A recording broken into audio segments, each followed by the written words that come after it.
Mes petits docs, des éditions Milan Jeunesse. La mer.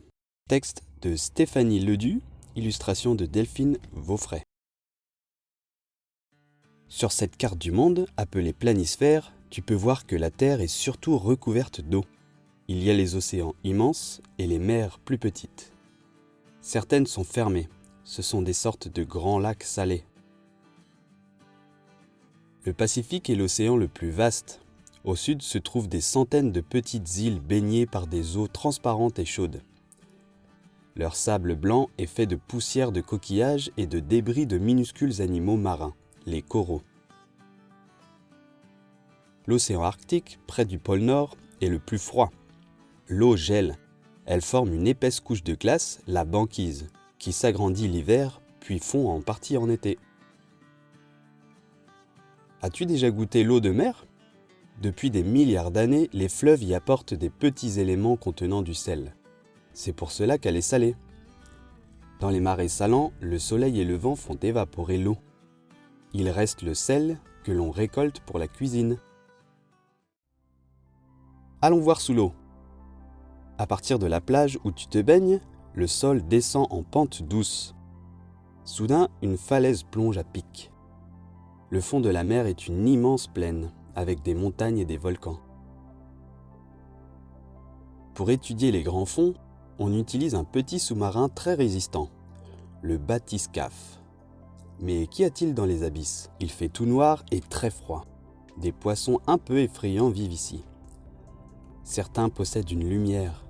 Elle leur sert à attirer les autres poissons pour les manger. On connaît plus de 270 000 animaux marins différents. Reconnais-tu ceci ? La plupart vivent près de la surface, près des côtes. Mais ce cachalot, qui chasse un calmar géant, plonge très profond. À marée basse, tu peux observer des coquillages et des crustacés. Les patelles et les moules se collent aux rochers. Les crabes et les crevettes se réfugient dans les flaques. Tous attendent le retour de la marée haute. Depuis toujours, les hommes s'installent près de la mer pour vivre de la pêche. C'est dans l'océan Atlantique que l'on attrape le plus de poissons. Les chalutiers sortent du port quand la mer est haute. Ils partent au large jeter leurs filets.